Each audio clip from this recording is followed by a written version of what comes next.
Hello, you're listening to Real Religion. I'm Joseph Birch. Once again, I'm talking to James Billingsley, who's the recent convert to the United Methodist Church. James, how are you? I'm wonderful. How are you? I'm doing pretty well. So, thank you again for your time here. Thanks for having me. I want to start, I guess, by recapping some of the topics from our first interview, beginning with your own personal background. As I mentioned, you are very, very new to Methodism. You grew up religious, sort of in a faith tradition of Baptist, but not really closely associated with any one organization. Is that right? That's correct. And then, as I understand it, you went through a period of sort of, if not necessarily agnosticism, but great uncertainty about religion. That's correct as well. And now you got married, you started going back to church, and around that time, and now you've just recently found a church near where you're living. It happens to be, you said happens to be a United Methodist Church, and have you joined that, or you're in the process of joining that? In the process of doing Okay. How first of all, how does that process work? How is it working for you? Is there a specific process that you go through to become a Methodist? so far, what we've encountered, we have contacted the preacher.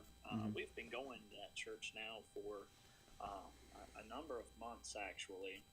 And now that we've decided to choose it as a church home, we've engaged with the pastor. We've had a meeting with them, and since I am not a member of a church, I'll be brought in on what's called a profession of faith, and that's where wife and I will go to the church. We'll be during the service, and we'll be accepted into the church, and then also our daughter will also be baptized in regards to how the Methodists look at baptism, not necessarily the other side. I know that the baby is, she'll be 10 months old, but they look at it as baptism is the outward acknowledgement of God's working in her life. So she will be baptized into the church. My wife and I will be accepted on a profession of faith into that church. And then from there on, we will be members of the United Methodist Church. All right. Now, you said you are not a member of a church. Currently, you will be very soon, but you're not currently, right? I am not currently a member of a church. So do you undergo baptism or no? Because I have been baptized in my life, I will not undergo baptism in the Methodist Church. All right. So they do not rebaptize people. That's correct. Okay. Could I inquire about the circumstances then of your baptism that you did have? Sure. For me, growing up, going to the different Baptist churches and other non-denominational churches as well, my experience with baptism is that it seemed like every church that I went to, if you were there for a prolonged amount of time, say a month or 2 months, it seemed like the pastor would say, well, you should be baptized into this church, not into the Baptist church, but into this church. So that being said, I have been baptized probably 15, I'd say round about 15 times. And it's been traditional baptism in a church baptismal pool. I've been baptized in a river on a couple occasions. Actually, at one point in time, I was with a church in Reynosa, Mexico, and we got baptized in a river in Reynosa, Mexico, which was a very interesting experience. Hmm. And that was, were those always full immersion baptisms? Yes, full immersions. Right.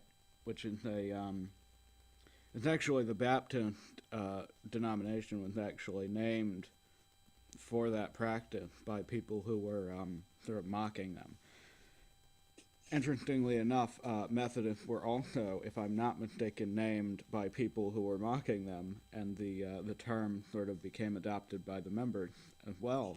Their sort of methodical treatment of church going. If I'm not mistaken, if I am mistaken, someone please let me know. But would you say that Methodism is as methodical as one would expect? I would say my experience with it so far has been that. Okay. Is that something that draws you to it? Because one thing, I believe you mentioned it to me outside of the interview, is that your pastor is actually himself a convert to the Methodist Church. Is that right? That's correct. And he comes from a tradition. I don't remember what he was brought up in, but it wasn't a Christian tradition, but it was kind of like your upbringing. It was not Yes. Methodist, and it was kind of similar to yours in that I can't remember what the name of his original denomination was, but it was something a bit less organized and less methodical.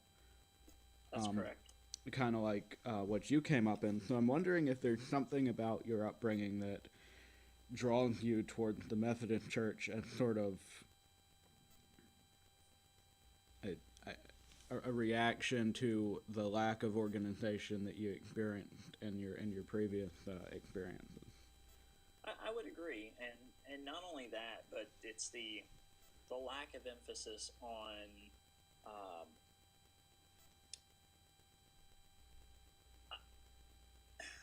most of the sermons that I encountered growing up, even from the youngest age, was the turn before you burn type of preaching, and that can have its merits. Right. Okay. And there is a message behind that, especially if you're a person who believes in a literal, a physical manifestation of hell, and that people will indeed burn. And then that message does get out to people. But while my experience so far with this specific church is that we've been going through, and there isn't a lot of emphasis placed on salvation and a profession of faith, and living a life that would be considered good, and doing good works not based on getting your salvation, but just doing good works and looking after your neighbors, looking after people that you meet on the street, looking after society itself. And I like that the emphasis is placed on salvation, not necessarily on damnation. All right. That brings me very well segues into the rest of the interview, and I think we've got some very interesting stuff to cover. Before we go any farther, you've reminded me actually that we need to do the typical sort of disclaimer. That's correct. So, just want to remind our listeners that the views that James expresses are not necessarily representative of anyone but himself. They're not to be taken as representing the Methodist Church, the National Guard, or any other organization that he's associated with. That's correct. All right. Now we can go ahead and move on, because the next subsection that I have is about morality. And I think we're already kind of getting there, talking about the focus of a religion or a church and where that should be, and about doing good works. I have a few key questions. The first one that I was reminded to ask when we mentioned your pastor now at Methodist Church is not necessarily about morality. Arguably it is. It's basically, what I'm getting at is your pastor that we've been talking about a few minutes ago is a man, but if I'm not mistaken, the United Methodist Church will also ordain women. Is that correct? That's correct.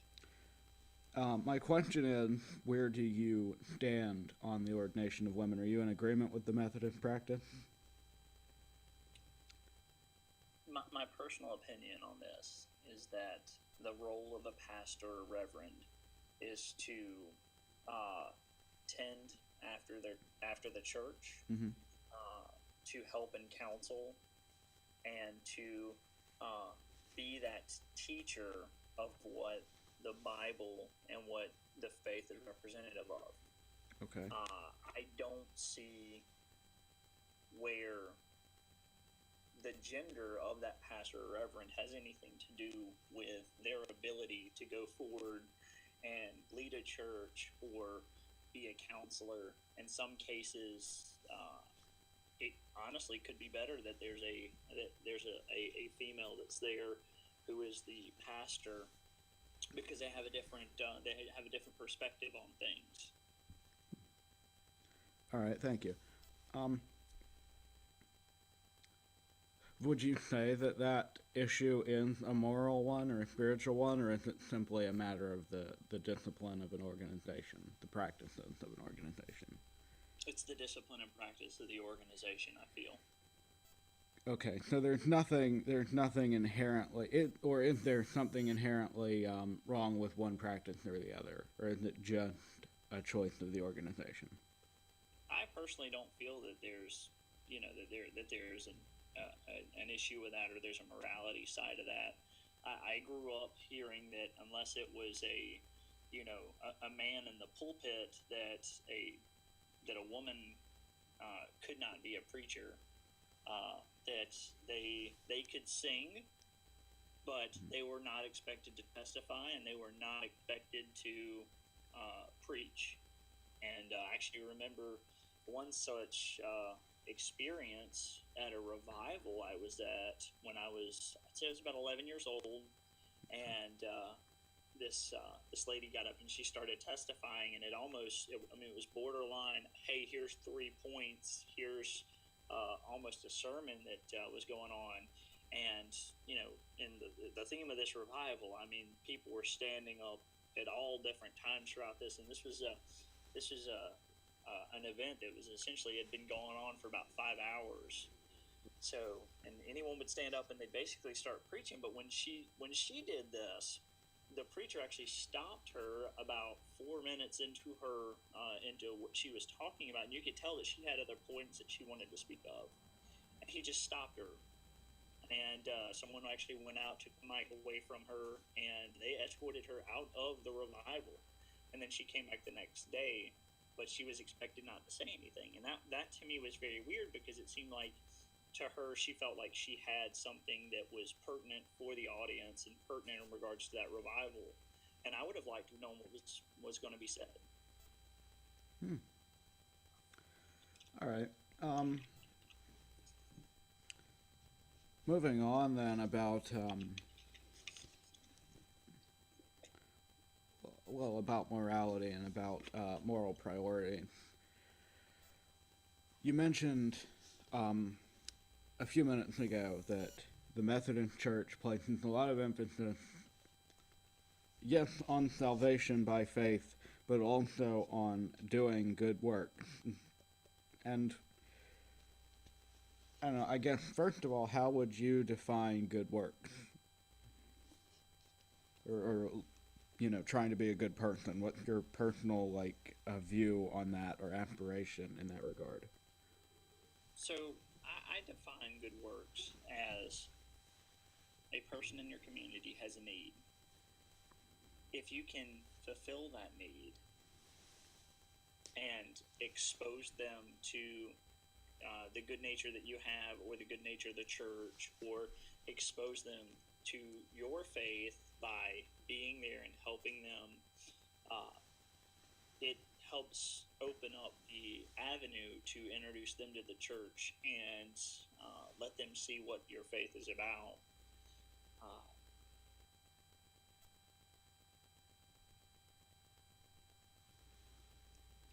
All right.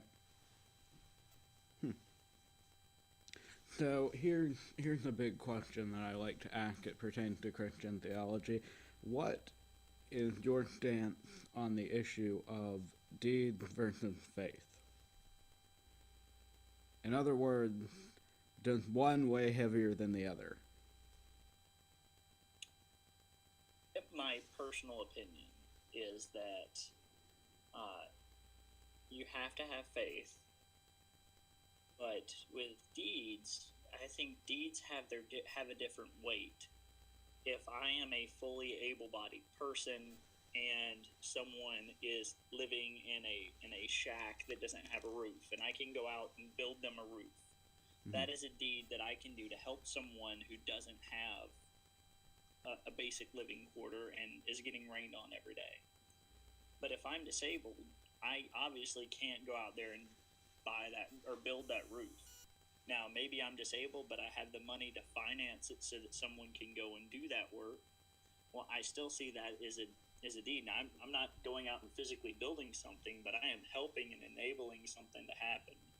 At the same time, that person who goes and builds the roof can expose that person to a Christian faith by building the roof and talking to them about Christ, while they're doing it. But that being said, I've seen a lot of situations where a person who is a gospel singer, male or female, is able to, through their ability to sing, bring people to the faith. I've seen more, in my opinion, almost legitimate confessions of faith, where a person is coming through and they're singing a song and they're so touched by that person's ability to sing, and they feel a presence, if you will, of God or of the Holy Spirit, and it makes them feel that they're able to go through and do that profession of faith. And I think that those deeds, that singing can be just as much of a deed as anything else. I think the deeds are defined by God, not by man.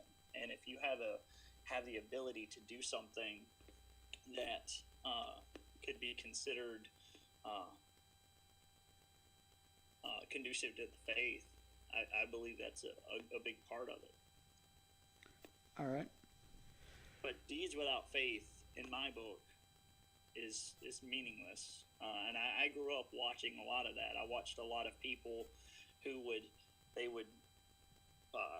do the functional Christian life, but you could tell that there wasn't anything faith behind it. They would, they grew up in a family that went to church every Sunday, and they'd go to church every Sunday, but they would not. Other than that, they weren't living a Christian life, and that deed of going to church without the faith of understanding what God and what Christianity is supposed to mean is very different. All right.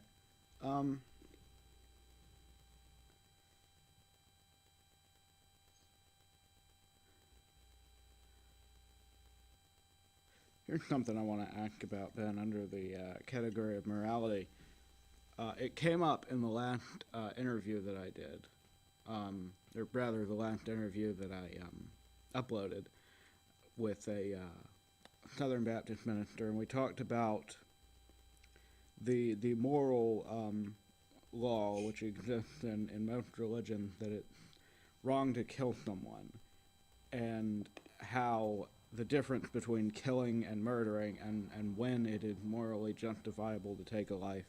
And one thing that came up was the culpability of people who are involved in violence in a war, and whether or not all wars are justified. And I guess that's a very broad sort of really list of subtopics, but I wonder if I could just get your opinion on the morality of taking a life, and when and if that's justified. So to me, my personal opinion in this is that there are situations that arise where you might have to take a life. For me specifically, being in the military, we are trained to do such.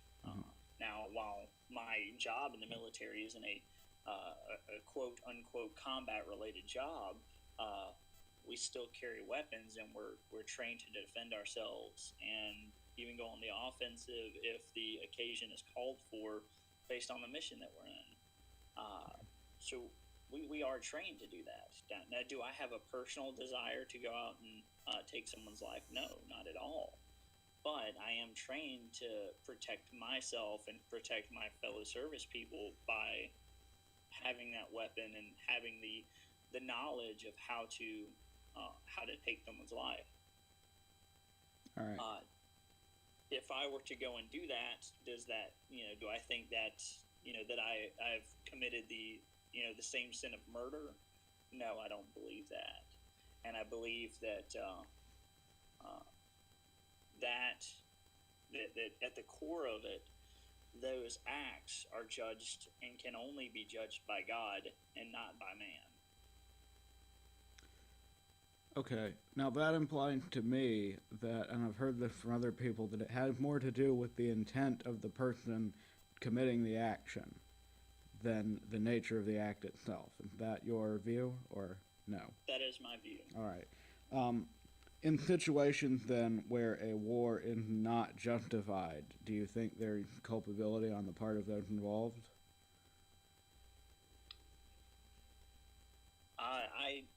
In the same light, once again, personal opinion, I would say that it has to do with intent. I know of folks who would seek out an opportunity to be placed in combat units based off of their personal opinions, and I don't necessarily agree with that. Now, I can't say whether or not a war is justified. I did not join the military because we were in a war. I joined the military because I wanted to serve my country. And if the cause, or if I get a call to serve in a war zone environment, I will take up that call and I will go and commit those actions that are required of me. Ultimately, my service and my intent to join the military was based off of love of country, love of family, and that I want to serve those who are in the community and the country itself. For me, it also, to me, there's a slight difference between, join the National Guard and joining the Army. I joined the National Guard to also go through and not just serve abroad, but also serve in my state when hurricanes happen, when disasters happen. I have fellow servicemen right now who are fighting wildfires in the northern part of the state. And then just 2 months ago, I had myself and other people that I know that were activated for a hurricane response. So I think ultimately it boils down to what is the intent for service. If I'm a hothead who wants to join the military because I know that there's a war going on and I can inflict damage on people, then that's kind of on that person. All right. Thank you. Moving on then, I'm sure there are infinite more questions that I could and probably should ask about morality, but I think that pretty much covers it, at least for comparative purposes with the other interviews. But I do want to, because of time constraints, I want to move on to the next topic, which has to do with the spiritual and the supernatural. And some things that we've mentioned already.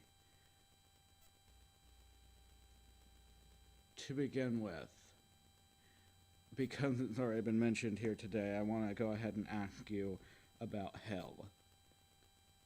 First question, do you believe in it? Yes, I do. All right. Second question then, is it a physical place? Because you mentioned earlier the type of preaching that you grew up around was what might be colloquially called fire and brimstone preaching. Turn before you burn is the phrase you used. Is hell a physical place?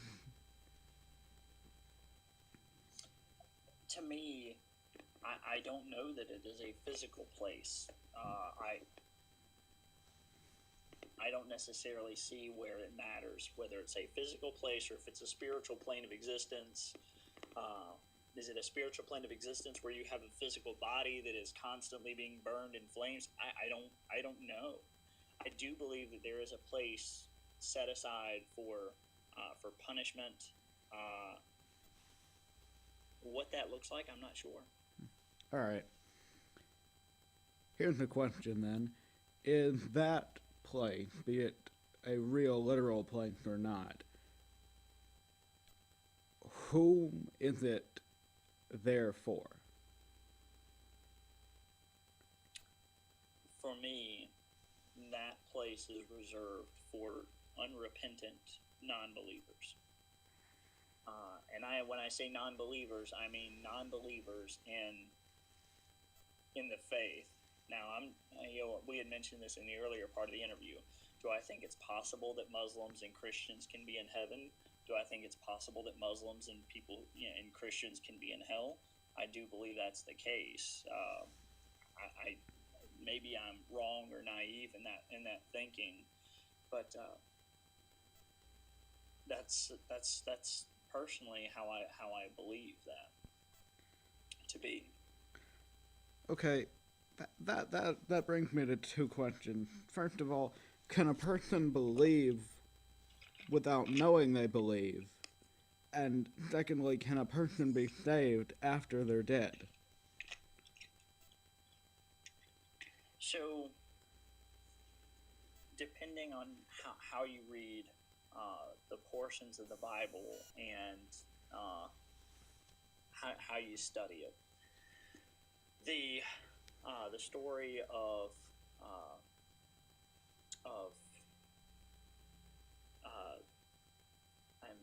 I'm at a blank here. The story of the rich man and the story. I'm losing it here. You please correct me, Joseph. The rich man and who is in hell, and the poor person who is in Abraham's bosom, and there's the talk back and forth, and the gentleman says, send someone to tell my brothers. You know the story, but I can't. I'm drawing a complete blank right now. I can't remember the details, but for anyone interested, I believe it's referred to as the parable of Lazarus and the rich man. Is that what you're talking? Yes. Okay. I'm sorry that the name escapes me today, but in that story,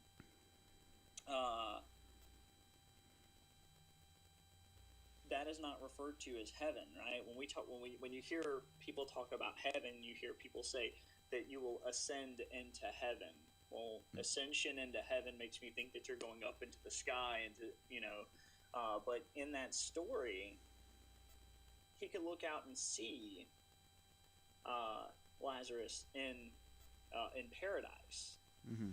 He could look out and see this great abyss, this chasm, if you will, to see that they're there. From my studies and from what I've talked to, people ask, where was Jesus in those 3 days? The 3 days that he had died and that he was risen again.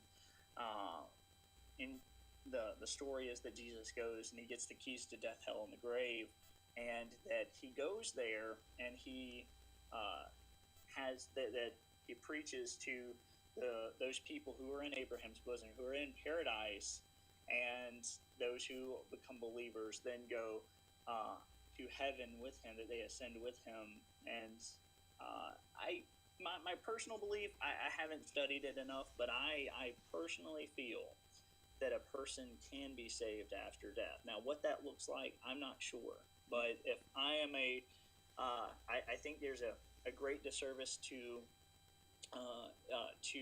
the faith if there is a person who has lived a good and decent life, but their only exposure to the Christian faith or to religion in general has been either one of war and violence or of fraudulence and abuse. And if that's their only exposure to it, I don't see why they would make a profession of faith in that regard. But they lived a good life, And if that means that there's, reincarnation and they come back as something else, or they go to a place and they, I don't know what that looks like, but I personally want to believe that that's the case.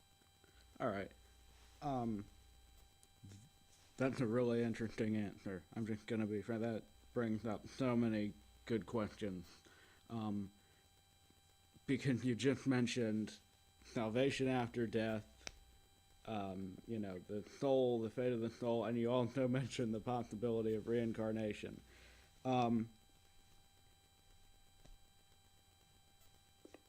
These are things that sort of defy the general expectations I think people would have when I say, here's the Methodist. If I don't mean that good or bad, that's just I don't think those meet the exact typical expectations.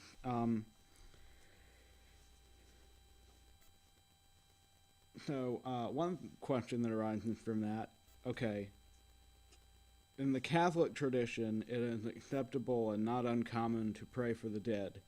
In the Protestant tradition, there is no prayer for the dead, generally speaking.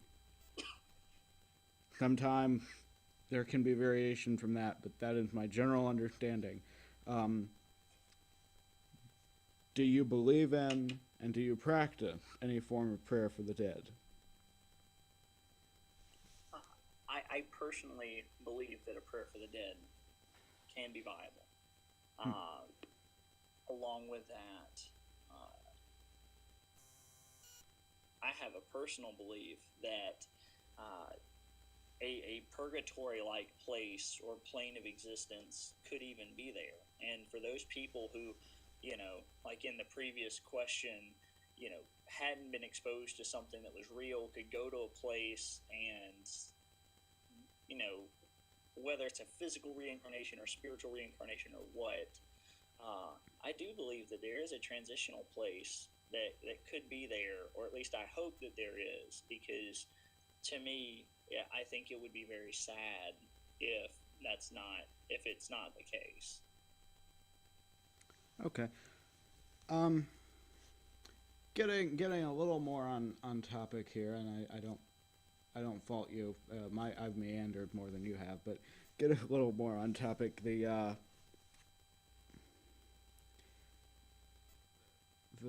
question of hell kind of leads me to this. We've said that hell is a place for the unrepentant. I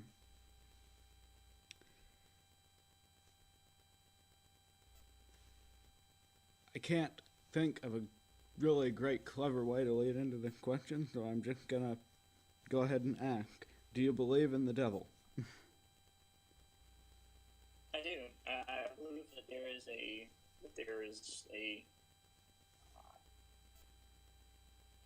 I believe that there, just like there is a physical, spiritual manifestation of God. I think there can be a physical manifestation of the devil. What that looks like, is it, a three-horned person with a long tail, or is it an angelic being that we as human beings can't describe? I don't know what that looks like, but I do believe it's possible. All right, but you would not go so far to define the devil as one thing or another? I believe it is a spiritual, or it is a being. Mm-hmm. Does it have to be one? Is it a conglomeration of multiple spirits? I don't know. I don't know that I've studied it enough to know. But the devil, in the traditional sense of the Bible, I do believe it is a person, or a single spirit entity, if you will, that has the ability to influence things in the world, influence things in people. All right. What about demons, then? I believe the same with that. I believe that a tortured soul, or something, the twisted, unrepentant mind could indeed become a demon, or maybe it was a demon from the beginning. I do believe that the stories of demons in the Bible, I do believe those can be real. That being said, I don't think that equates to a lot of people try to tie demons and mental illness to the same thing, and that mental illness can be caused by demonic possession. Can mental illness be caused by that? I think it's possible, but I don't think every person who has OCD or schizophrenia is possessed by a demon. But you do think it's possible for people to be possessed by demons? I do believe so. All right. And I think that there's enough evidence going back for thousands of years. And it exists in every religion out there. There's written accounts, there's vocal accounts, there's, some people would even say there's scientific accounts of demonic possession as well, or documented to the point where they thought it was mental illness, but they still can't figure it out. So I do think that's possible. Okay, so you don't think that demonic possession is just a alternate explanation for what was really mental illness? I do not believe that. I believe they are independent of each other, but one can bring on the other. In regards to, I think demonic possession can be misclassified as mental illness, and I think mental illness can be misclassified as demonic possession. All right. Without taking too much time away from the other questions, I have to pursue this line of inquiry, because what I want to know next is,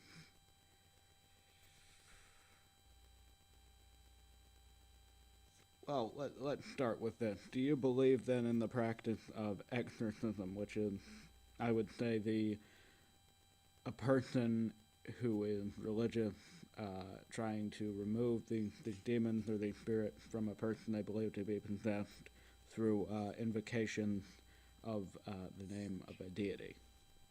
On a highly serious note, yes, and even on a comical note, yes. And what I mean by that is that I do believe that people who are demonically possessed can be not cleansed by a person, but that the cleansing of that situation of getting that demon out can be done by a preacher, by a reverend, by a priest, by someone who has the ability to speak with the authority of God and make that, make a remedy of that situation. And when I say on a comedic side of the house, I have been quote unquote exorcised a couple times in my life. Really? It's gonna sound comical, but to give an idea, I was as a teenager. I was 16 years old. I was in high school, mm-hmm. and I had this punk rock, whatever you want to call it. It was a rock and roll group called My Chemical Romance. I had a CD, and printed on the CD was the name of a song, and the name of the song had an expletive in it. And I'm sorry. Could I interject? Would that be the album Three Cheers for Sweet Revenge? I believe so. It's not a fashion statement. It's an expletive. Death Wish or something like that was the name of the title of the song. And or it was that might have been the sentence that was printed. I'm not entirely sure, but I remember that they found this CD in my truck. And my grandmother was so worried that I was influenced by a demon to be listening to that song or listening to music on that CD that I was at the house one day and I opened the door and there's my grandmother, my stepfather, and a pastor pastor of an independent Baptist church who came in and they had me sit down in the living room. And for about 6 hours, they sat there and they prayed while I awkwardly sat there and got up and make sandwiches and soup. And they continued to sit there and pray. And they doused me with water. And it took everything in me not to laugh through the entire situation, because I thought it was so comical that if they had read into the context of it. It was a CD that while I had listened to it, it belonged to a friend of mine at the time. And to me, it was just so bizarre that to them that was seen as a demonic possession, and that I needed to have someone yell at me and throw water at me for hours to cleanse the demon. Because you're listening to pop punk music. Yes, yes. And to me, I think that totally devalues legitimate and real demonic possession, and well-documented examples of those situations throughout our history. All right, I'm gonna have to make a quick disclaimer for myself. I am laughing at this story, and I don't mean to deride anyone's beliefs or experiences by doing that, but the way that you're describing it, I find comical. It was a highly comical thing, and trust me, living through it wasn't a very interesting thing. Especially when you're getting splashed in the face while you're eating a bologna sandwich. That was very interesting. All right. Okay. Moving on. Okay.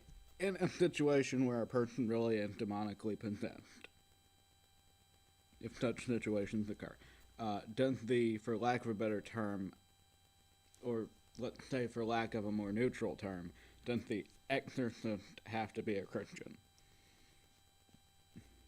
I don't believe that they have to be a Christian. I think that they need to be an actor of an agent of God, an agent of the faith, a person who, like I said, has that authority from God to make that happen. I believe that the other religions out there, the monotheistic religions that are very much so like Christianity, I have a hard time judging and saying, well, no, they're totally wrong, but they also engage in the process of exorcism or an exorcism like that. What about similar practice in non-monotheistic traditions? Could they be efficacious? I don't know that I have the expertise to answer that. Right. My personal opinion, though, is that it's very possible. All right.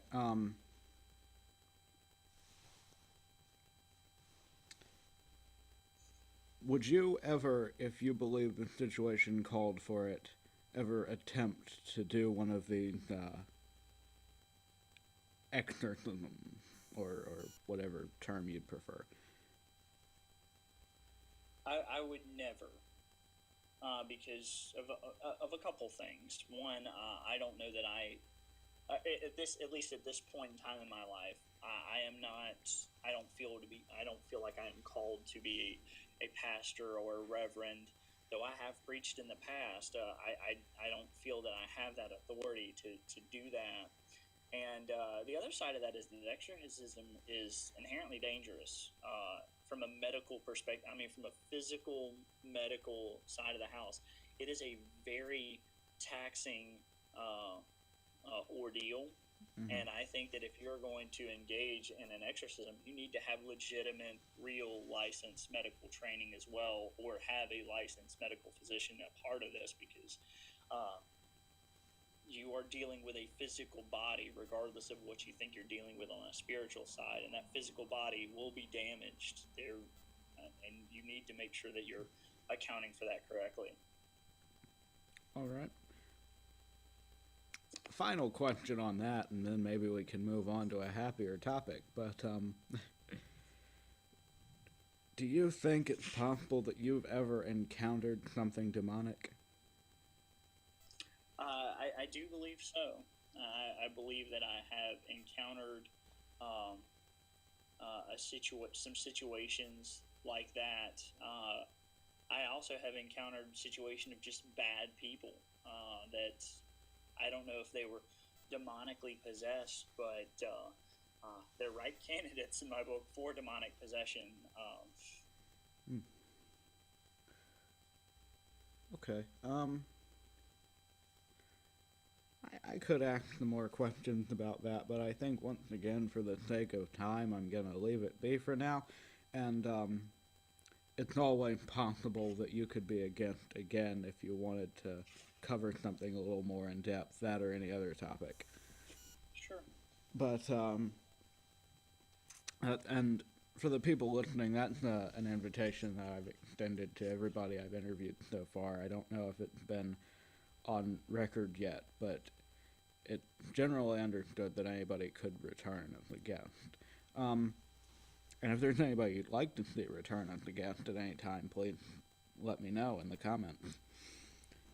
But to move on, if there are demons, then are there also angels? I believe so. What would those be?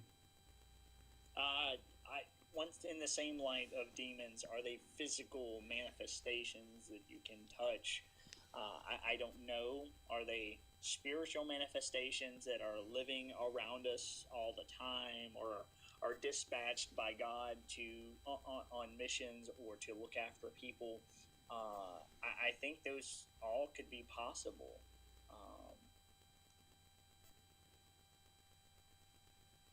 All right. So, I think it's pretty much implied, if not directly stated, from earlier questions, you believe that people have souls. I do. Okay, a couple just general questions that I like to ask about that. Does everyone have a soul? I think so. All right. Is it only human beings? No, I do not believe that. So where do you think the line is in regard to who or what has a soul? I don't know what that answer is, but there are examples of situations where, a lot of people like to say that animals don't have souls, Right. which to me, it depends on how you define a soul. Is a soul what makes up a person and their consciousness and their emotions and their feelings and their ability to have a faith, their devotion towards a person, towards the things that they do?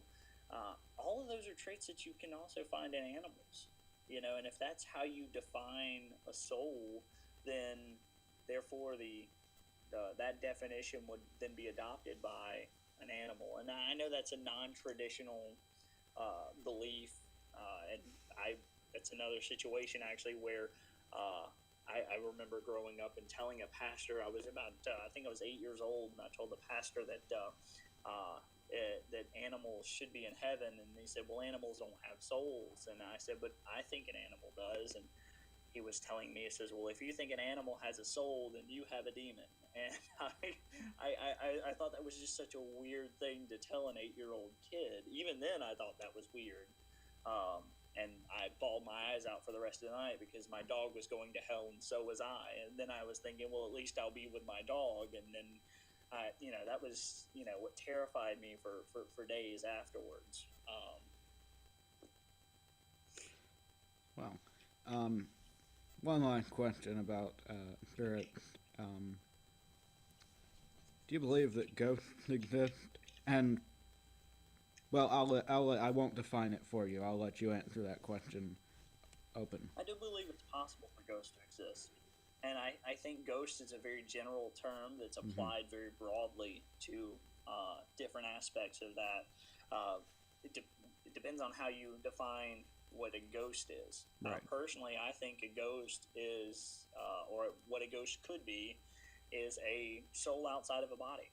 A soul that is either trapped from going to whatever we define the next plane of existence is, a soul that's trapped because they are still bound to this world for some reason. I think that's very possible. All right. Thank you very much. We're just about at the end once again. If I could go jump back, because there's a question that I really wanted to ask that I missed during the moral section. Well, it's a two-part question, really. First of all, is there anything that you think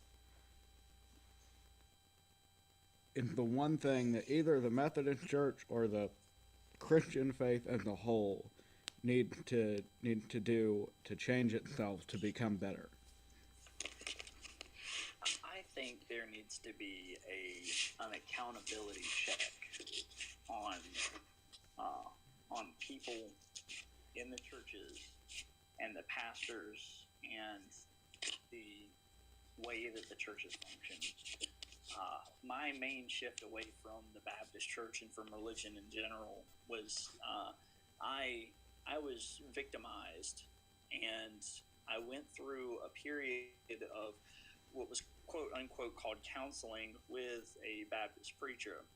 And the emphasis from the preacher wasn't on me getting help, but that I should forgive the persons involved and not tell anybody, not seek any outside help other than from the church itself, because to do so would cast doubt on the church, would cast doubt on the people, and then ultimately would be broadcast in the news. And as a teenage boy, I should not want that to happen.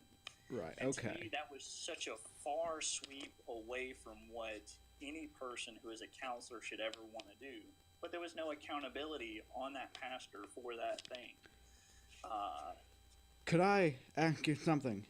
Sure. Very general. This event that you're talking about that happened to you, was it in violation of a law? It was in violation of the law. All right. I do not give my opinions, my personal views on this podcast. But I have to say this to everybody who might ever happen to be listening. If you are the victim of a crime, or know or suspect that a crime is being or has been committed, you are obligated to report that to the proper authorities, regardless of your religious beliefs. Sorry. Now let's get back to it. Did you have anything more to say on that? No, to me, ultimately, that's what it is. If churches want to be better, if churches want to be able to have a better established name in the community, I hate to say that more of an emphasis needs to be placed on works and accountability, but that's essentially what's going to happen, especially in a day and age where you're not seeing the mass revivals like you did in the past. You're not seeing, 20,000 people show up at a location and there are mass conversions of faith. And our world is so different now than what it used to be that the only real way to help establish the church more is accountability of those persons and accountability of our actions. And I hate to say that, one rotten apple poisons the entire bushel, but that's sort of the situation that we've ran into, especially with the church scandals that are going on. For me, this one interaction with this preacher over this situation led me on essentially a 7-year trek of questioning all religion and trying to put me into the place that I'm in right now, where I'm trying to find a church that better suits my personal beliefs and understands that there is an accountability behind those persons and those actions. And do you think you've found that? I believe I have. All right. I hate to say that we're going a little over our time, but I think we might be. However, I do have one final question. Well, I guess it's 2 questions. How do you feel... Well, all right, let me start it this way. Do you think that God has been active in your life? I do believe so. And secondly and finally, how do you feel that your faith has affected and is affecting your life? My faith has helped establish what I am today. And my faith now has been built around my post-growing up traditions, if you will. I don't think I really came into my faith until around the time that I realized myself who I was, and that I was not necessarily just the product of my parents and the crazy. I say crazy, but I mean the different religious experiences that I had. To me, I don't think my faith could have been defined by that. I think my faith was defined by the legitimate and real manifestations of God that I've seen in my life, the real miracles that I've seen in my life, and ultimately in the meeting of my wife and establishing of myself as an adult person who is able to function. All right. I think that brings us to a good, solid conclusion. It's been a really fascinating interview, and I want to thank you again for your time. Thank you for the ability to come in, or for the time to come and interview. All right. Well, have a good day. Thank you for being here, and as always, thank everybody for listening. All right. Thank you.